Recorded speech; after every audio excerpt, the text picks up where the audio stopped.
Saya Ria Tarigan, istri dari Itu Tommy Samuel Marbun. Saya sedikit bercerita kronologi yang saya alami dari setelah itu saya mendapat kabar suami saya mendapat kejadian, dan lanjutnya sampai pencarian yang tidak membuahkan hasil. Jadi pada tanggal 11 Desember itu saya bersama suami kami sampai di Bintuni. Setelah itu suami saya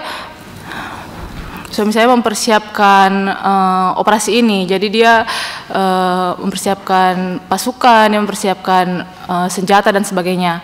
Di sela-sela itu kami masih mempersiapkan Natal karena kebetulan kami Nasrani. Setelah itu pada saat kami makan siang, ada satu hari kami makan siang, saya nggak tahu kenapa tiba-tiba suami saya mengeluh. Sambil saya suapi, dia bilang, "Aduh, didesak-desak terus ini."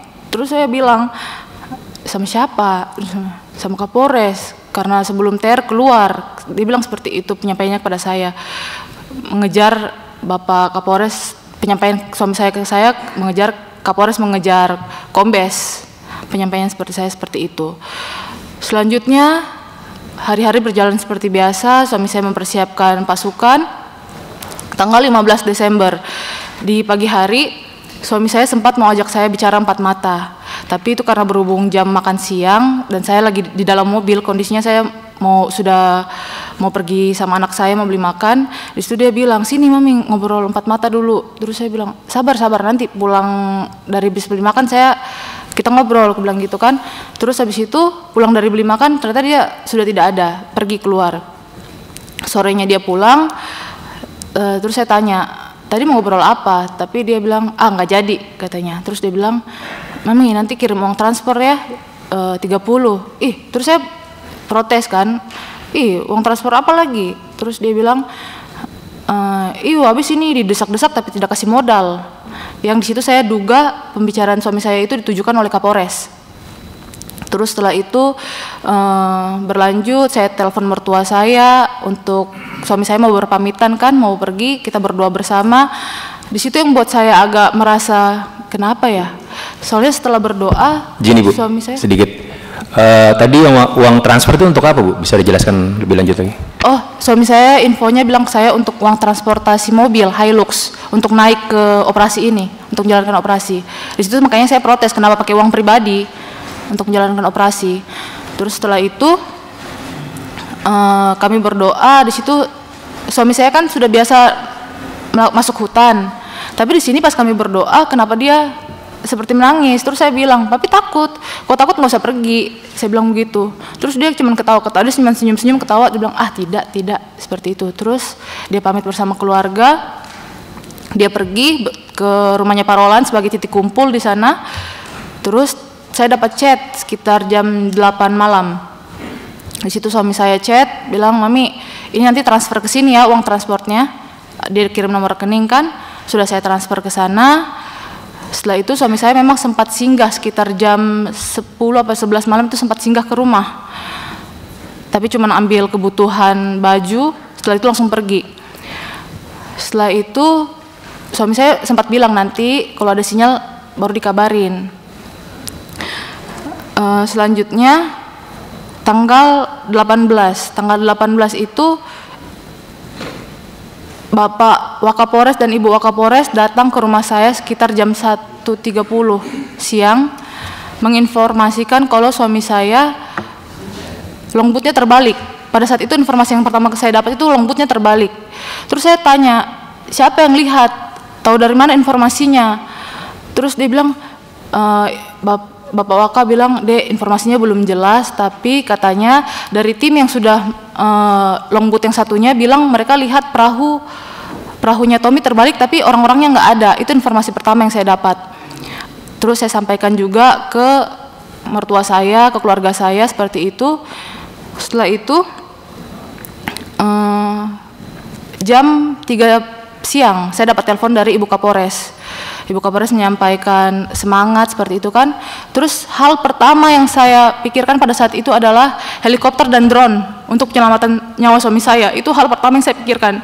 Saya minta, "Mbak, saya mohon Mbak, mungkin bisa bilang ke Abang helikopter sama drone Mbak secepatnya, saya bilang seperti itu. Dan diiyakan, iya Dek, nanti Mbak sampaikan ke Abang katanya. Tapi saya tunggu sampai sore tidak ada informasi, jadi akhirnya keluarga inisiatif lah. Saya inisiatif, saya hubungi adik ipar saya dan dibantu juga teman-teman letting. Pada saat itu teman-teman letting yang mencari helikopter. Singkat cerita, akhirnya karena saya pada saat itu masih sangat bersedih, akhirnya saya kasihlah nomor junior saya Chris yang pada saat itu katanya dia sudah jalan bersama Pak Kapolres menuju posko pencarian. Sudah setelah itu saya kasih nomornya Chris, maksudnya saya itu supaya dikoordinasikanlah helikopter ini, maksudnya seperti itu. Tapi saya tidak tahu, malamnya saya dapat informasi heli di cancel. Saya tidak tahu sebelumnya heli di cancel itu alasannya apa. Terus lanjutnya saya dapat telepon dari Kapolres pada malam itu. Kapolres bilang, Dek, seperti ini Tommy ternyata tergelincir dari longboat. Jadi ini sudah pernyataan yang berbeda dari penyampaian Bapak Waka. Terus saya tanya, tergelincir gimana Bang? Masa nggak ada yang lihat? Masa nggak ada yang tolong? Itu penyampaian saya. Terus Bapak Kapolres bilang, iya Abang kurang tahu gimana, tapi si Tommy ini duduk di belakang longboat, duduk paling belakang, terus mungkin dia salah pijak apa gimana, jadi dia tergelincir dan gak ada yang lihat. Itu penyampaian pada saya. Itu juga yang saya sampaikan ke keluarga, oh ternyata dia tergelincir. Terus setelah itu lanjut tanggal 19, jadi itu belum ada pencarian. Pada tanggal 18 itu sampai malam belum ada pencarian. Lanjutnya tanggal 19 itu karena tanggal 18 itu heli di cancel, saya belum tahu alasannya apa, akhirnya keluarga inisiatif cari sewaan pesawat kecil. Itulah yang saya pakai tanggal 19 untuk pencarian via udara. Tanggal 19 di atas saya naik pesawat pagi itu sambil keliling TKP itu saya lihat memang ada 3 longboat di bawah yang menuju TKP. Di situ pada saat saya naik pesawat itu memang saya tidak melihat ada tanda-tandanya hanyut, karena itu pesawat juga sudah terbang rendah, tapi saya tidak ada tanda-tanda hanyut. Selanjutnya tanggal 20, di sini baru mulai kejanggalan-kejanggalan saya rasa. Tanggal 19 saya sempat tanyakan ke Bapak Waka, Bapak kira-kira helikopter perbantuan dari dinas sudah kapan ya, ada infonya belum ya? Karena belum ada infonya, akhirnya saya hubungi lagi ke teman, bisa nggak ini helikopter buat tanggal 20 pencarian besok. Terus habis itu dari bagian helinya bilang gini, Mbak, kalau kayak gitu DP dulu, nanti di cancel lagi. Terus saya bingung, siapa yang cancel? Tanda tanya saya kan, karena saya nggak ada cancel, tapi nanti di cancel lagi. Akhirnya saya di situ saya mentransfer uang untuk heli untuk tanggal 20. Setelah tanggal 20 saya ikut pencarian. Pertama helikopter sewaan kami keluarga dengan dinas ternyata sudah sampai tanggal 20 itu. Bapak saya ikut di sana pas pencarian pagi. Terus setelah itu pencarian saya kurang tahu, itu nanti mungkin dijelaskan Bapak saya untuk tanggal 20-nya itu. Setelah itu sorenya heli kembali. Karena heli kembali, saya kan sebagai istri saya merasa belum puas, jadi dan waktu itu masih sekitar jam 4, jadi saya bilang ini heli masih bisa putar sekali lagi nggak? Kalau masih bisa putar sekali lagi saya yang lihat sendiri, saya mau cari. Terus habis itu akhirnya heli di ACC, pergilah sore itu saya ikut pencarian sekali lagi, tapi ternyata tidak tembus karena di wilayah sana sudah mendung, sudah gelap, jadi helikopter terpaksa kembali lagi. Selanjutnya karena malam harinya itu saya dapat telepon dari Pak Kapolres. Terus Pak Kapolres menyambungkan telepon itu ke Pak Kanit Resmob, Pak Roland Manggaprau. Di situ Pak Roland menceritakan, Ibu, kejadiannya itu pertama saya adalah orang yang menyeberang berenang, diikuti berapa anggota, cuman saya merasa arus kencang, makanya saya sudah kasih kode silang-silang, dan orang bapak yang berada di sisi suami saya yang berada di sisi sungai itu, mereka sudah kasih kode oke untuk tidak menyeberang. Keterangan Pak Roland, dia masuk bersama anggota yang sudah berhasil menyeberang, mereka masuk ke dalam hutan sekitar 20 meter. Di situ dia dengar kalau ada suara dari sungai, arah sungai, teriakan 2 kali. Akhirnya mereka ini lari kembali ke arah sungai. Pas mereka kembali ke arah sungai, ternyata Pak Roland bilang dia melihat suami saya berdiri di satu tandusan yang airnya setinggi lutut. Setelah itu suami saya terduduk, tersapu air, dia sempat lihat tangan suami saya sekali panggil begini. Masih ada sekali, habis itu hilang. Di situ penjelasan Pak Roland, dia mau menolong suami saya, dia mau berenang ke arah sana, tapi katanya mukanya tertumbuk kayu yang buat Pak Roland pusing, jadi tidak sampai ke titik suami saya yang lihat mereka tandusan sebatas kaki itu. Setelah itu karena saya tidak percaya begitu saja dengan apa yang disampaikan, tanggal 21 saya telepon anggota yang memang ada juga satu tim bersama suami saya. Saya telepon, saya tanya, Gideon, bagaimana cerita kronologi sebenarnya? Apa yang terjadi sama Bapak sebenarnya? Di situ Gideon memang bilang, pertama saya tanya, siapa yang satu tim sama Bapak pada saat menyeberang? Dia bilang, Ibu, ini. Terus, kalau gitu yang dari Brimob siapa? Saya tidak kenal Ibu, katanya. Ada nomornya enggak? Tidak ada Ibu. Terus bagaimana menurut menurut penglihatan kamu? Saya tidak tahu Ibu, seperti itu kan. Terus dia bilang, Ibu kalau untuk kronologi mungkin Ibu bisa tanya ke Pak Roland, karena Pak Roland yang Pak Kanit katanya kan, Pak Kanit, karena Pak Kanit yang waktu itu lihat. Terus saya bilang, tapi saya mau tahu versi kamu. Terus dia bilang, saya tidak berani Ibu. Itu menjadi tanda tanya kepada saya pada saat itu. Akhirnya saya mematikan telepon, terus saya tanda tanya ke saya, kenapa anggota tidak berani berbicara? Itu satu tanda tanya saya. Terus selanjutnya tanggal 22 Desember saya mau ikut pencarian suami saya. Itu di bandara, saya diantar Ibu Kapolres dan Ibu Waka. Di situ ada sesuatu yang membuat saya sedikit hancur karena sembari menunggu helikopter disiapkan, saya duduk-duduk bersama Ibu Kapolres dan Ibu Waka, disaksikan dengan Ibu Waka. Ibu Kapolres menyatakan seperti ini, iya Dek, Abang sama Mbak kira Tommy cuma ngeprank, karena kan Tommy suka bercanda sama Abang, katanya kan. Jadi Abang kira pas diinformasikan itu Tommy cuma ngeprank, makanya Abang santai-santai aja. Tapi sampai malam ternyata Tommy nggak ketemu. Baru Abang panik. Itu penyampaian dan disaksikan oleh Ibu Wakapolres. Setelah itu saya mendengar itu, saya langsung berdiri, saya keluar.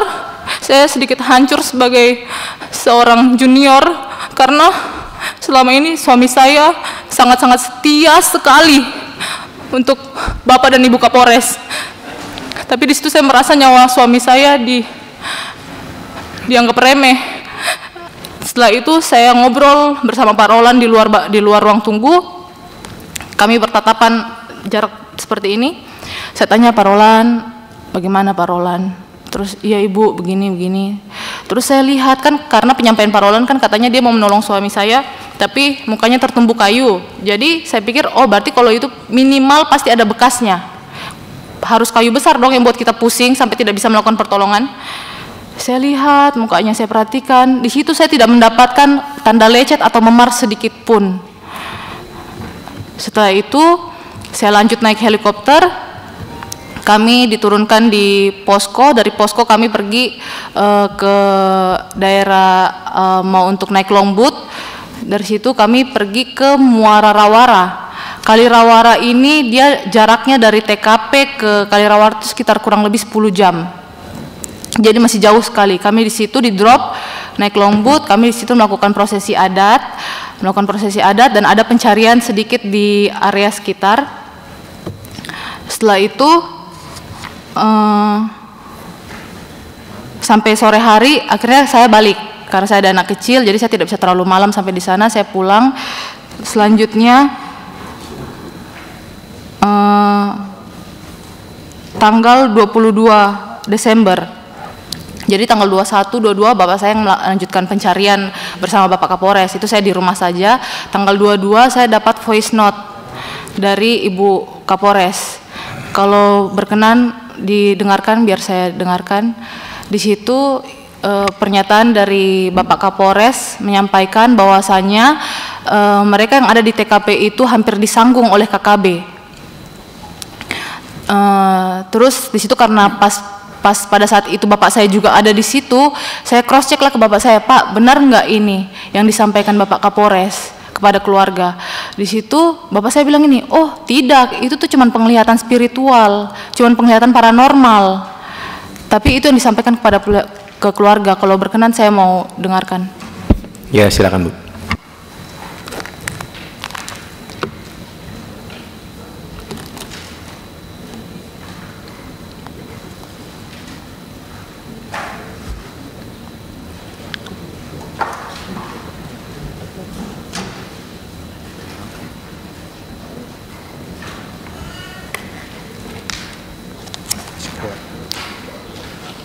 Om Tarigan, ini Papi sama Om Tarigan, bapaknya Ria menuju ke titik paranormal yang dikasih lagi saya, dibantu sama Danion. Ini Papi baru tiba dari titik hanyut, tapi di seberangnya kali yang banyak OPM-nya. Semalam bermalam di sana dan kita hampir disanggung sama 5 OPM. Makanya Papi langsung pulang karena ada 4 orang sipil, nanti ketembak Papi diserahkan lagi. Jadi sampaikan sama Ria kayak gitu dan bapaknya menyaksikan sendiri sayang. Dan hal ini juga disampaikan ke masyarakat-masyarakat. Yang membuat saya kecewa juga adalah itu sangat berpengaruh sekali Bapak untuk pencarian suami saya, karena masyarakat yang tadinya mau membantu untuk pencarian semuanya mundur karena takut. Itu yang buat saya juga kecewa, kenapa Bapak Kapolres seperti itu, sedangkan suami saya selama ini sangat bekerja dengan sepenuh hati. Selanjutnya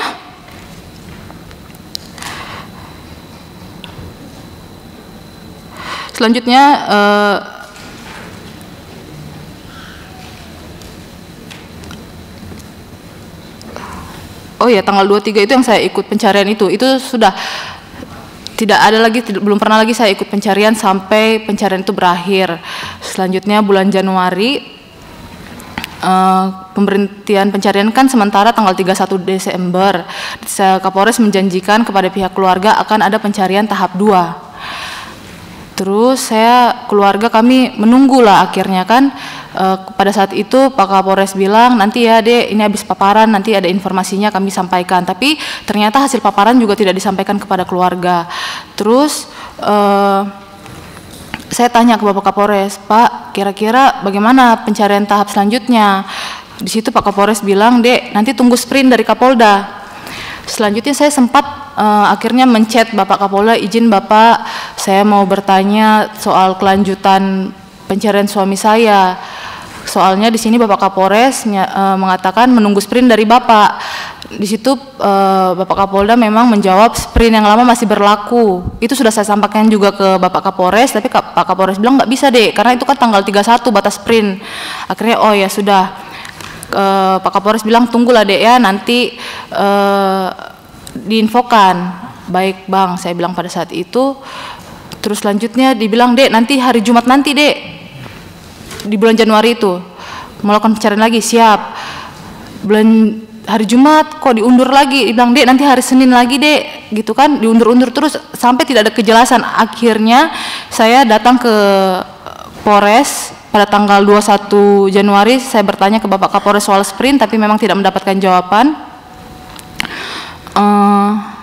Tanggal 31 akhirnya saya turun ke tanggal 23 akhirnya saya turun ke Polda, bertemu dengan Bapak Kapolda, memang disambut dengan baik dan didengarkan apa yang permintaan keluarga, dan kami hasil dari perbincangan kami pada saat itu disepakati bahwasanya akan keluar sprint 1 minggu untuk pencarian suami saya kembali.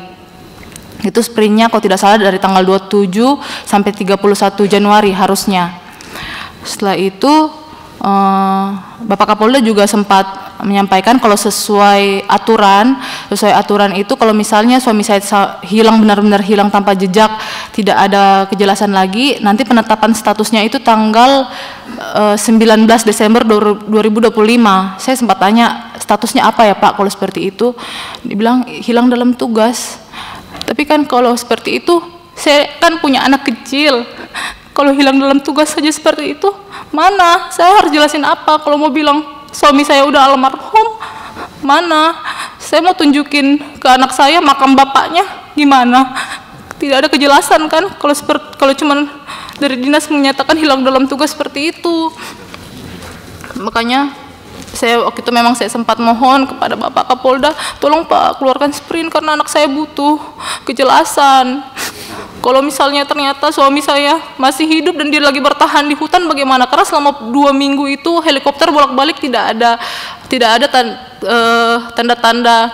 tanda-tanda jasad atau mungkin potongan baju atau potongan tubuh, karena kan kita berpikir secara rasional kalau orang tenggelam itu minimal 4 hari pasti ngambang, apalagi kalau 2 minggu pasti sudah potongan tubuh pasti sudah naik. Tapi selama 2 minggu bapak saya mereka lewat helikopter, lewat udara bolak-balik itu tidak menemukan tanda-tanda adanya jasad atau potongan tubuh. Itu yang membuat saya, bagaimana kalau misalnya suami saya ternyata terdampar dan dia sekarang lagi berusaha bertahan hidup karena tidak ada pencarian sampai sekarang di TKP. Bagaimana kalau seperti itu? Terus setelah itu mungkin untuk nanti pencarian tahap 2 bisa dijelaskan sama bapak saya karena bapak saya yang ikut serta di dalam pencarian tersebut. Terus yang buat saya juga sedikit bagaimana ya, kecil hati karena ibu-ibu anggota reskrim datang ke rumah memberikan support, itu sangat manusiawi dan wajar menurut saya. Memberikan support, mereka ikut dalam tim doa seperti itu. Kenapa suami-suami mereka dipanggil Bapak Kapolres, dimarah, dilarang untuk ke rumah saya lagi? Kenapa? Padahal kan mereka datang ke rumah saya untuk memberikan support, itu sangat manusiawi. Dan lagi saya juga mendapat informasi aduan dari beberapa bayangkari yang ada di sana, dibilang ini, Ibu, kami masa memposting Ibu di Facebook atau di mana gitu untuk memberikan support, kok kami diancam ya, dibilang nanti suaminya mau dimutasi. Seperti itu yang makanya, saya salah apa ya, saya ini masih bayangkari aktif loh.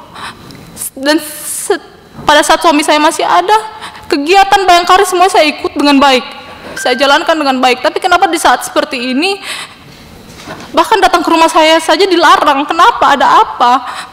Itu yang menjadi tanda tanya saya sebagai istri dan bayangkari yang masih aktif. Seperti itu Bapak, terima kasih.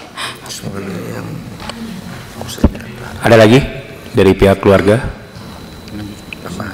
Oh, tambahan sedikit Bapak, mohon maaf, saya juga diserahkan, saya lupa mungkin sekitar tanggal 22-an, sekitar tanggal 20 lah, HP suami saya dikembalikan, baju bekas dan dalaman suami saya dikembalikan, dan rompi suami saya juga dibalikan. HP suami saya itu dalam kondisi diklip anti air. Itu semua barang-barang kembali pada saya. Dan senjata pendeknya sekarang masih sampai hari ini masih di Polres, belum dikembalikan kepada keluarga. Senjata panjangnya ada dia pakai. Terima kasih. Oke.